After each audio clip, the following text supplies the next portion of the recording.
Hey guys, so we've been talking all from Don's book, Business Made Simple. And did you know that there's a on-demand business courses on businessmadesimple.com that you can purchase? And here's the big deal. It's $275 per year. That is amazingly cheap for you to get access to some of the absolute best on-demand business courses in the world. And I'm not kidding around. There's a messaging course. And by the way, just little known fact, the messaging course is the exact same material that people pay $1,000 to go to the live stream workshop. They used to pay $2,500 to go to the live workshop to get the exact same material.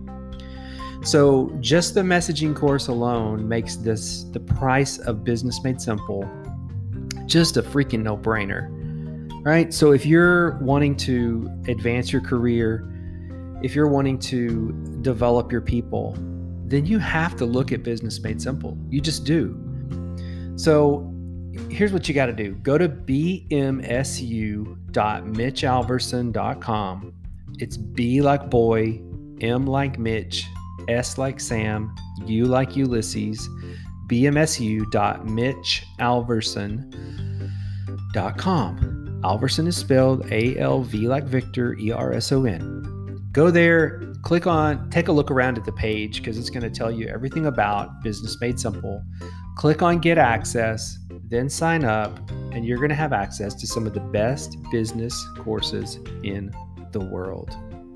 I promise you, you will not regret it. I'll tell you what, I'll make a guarantee. If you buy it and you don't like it, email me and I'll give you the money back. I'm serious. I'm that confident in the material. Now it's a no-brainer, right? Go do it. I dare you.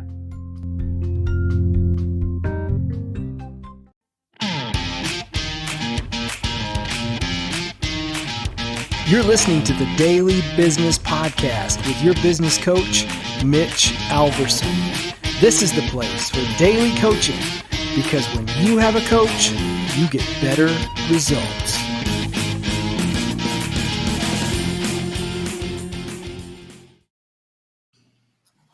Hey guys, happy Monday. Mitch here. Hope you're doing well.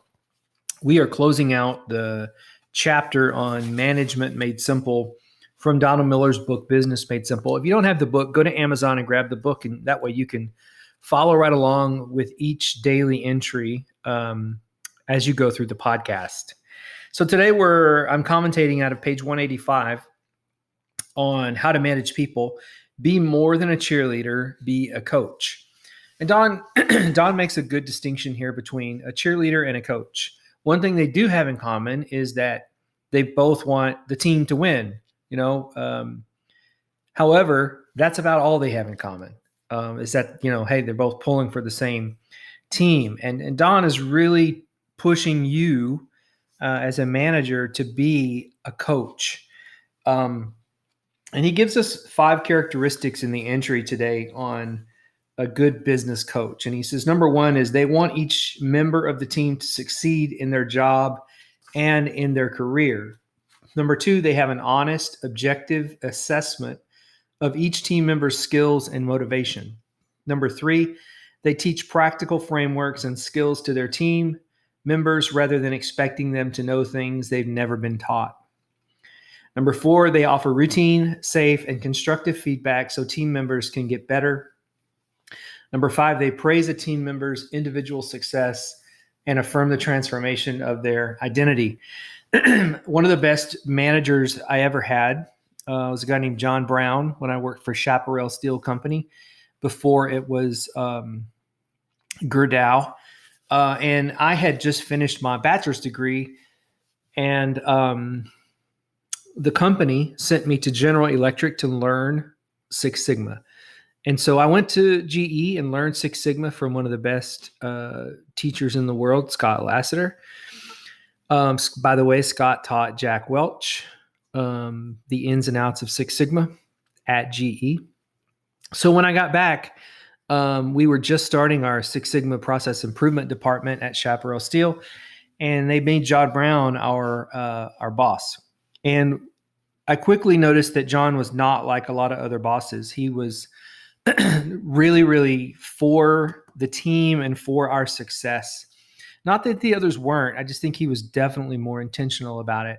A couple of things he did that I thought just, I haven't seen done before. He made us practice these really special skills of what we learned, in Six Sigma, whether it was statistical analysis or he would give us practice scenarios. And then as a group, we would need to go run through the rigor of Six Sigma and try and solve these scenarios. That was one big deal that was different. Don talks about teaching practical frameworks and skills to their team members rather than expecting them to know things they've never been taught.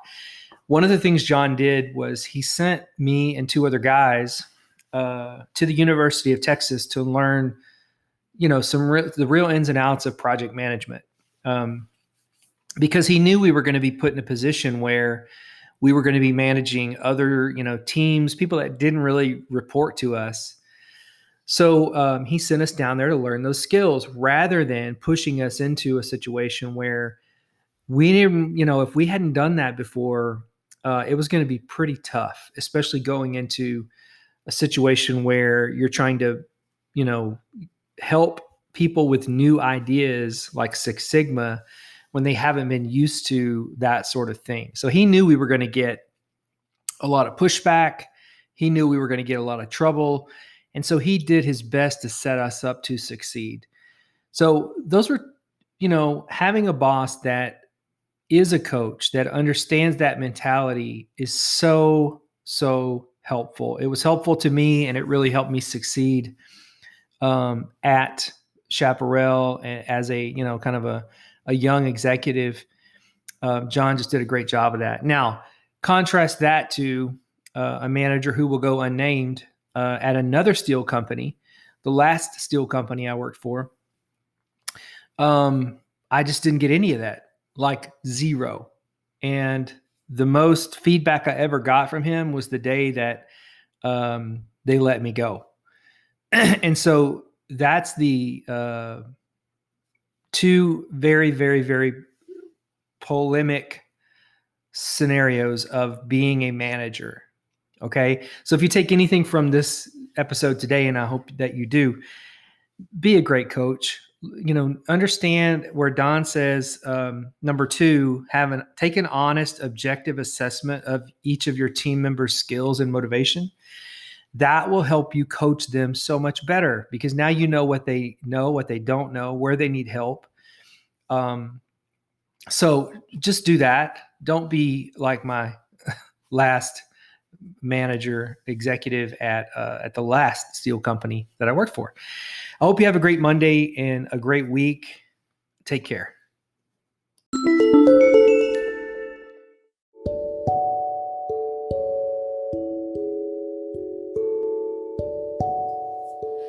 Here's a sales answer from the Little Red Book of Sales Answers by Jeffrey Gitomer.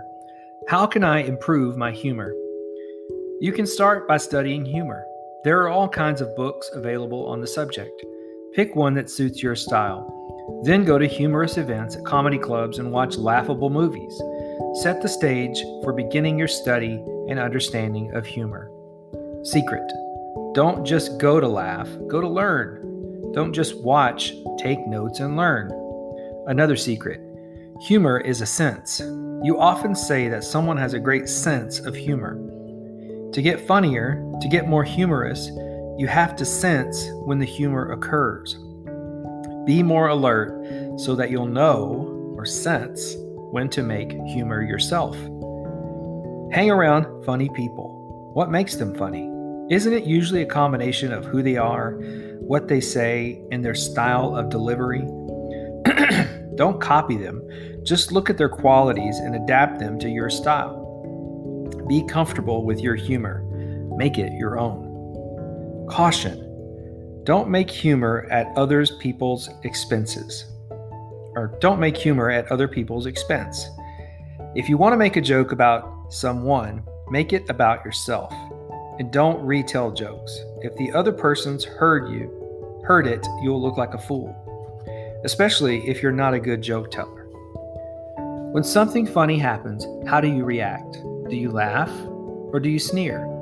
The way you react to funny will often determine how funny you're capable of being. I know people that think nothing is funny. I don't know them well, but I try to avoid them. Final answer. The easiest way to improve your humor is to think funny first. Note, I did not say corny. I said funny. If you have humor at the top of your mind, it'll become a habit that leads to smiles, and those smiles are contagious. It's all in the way you look at things.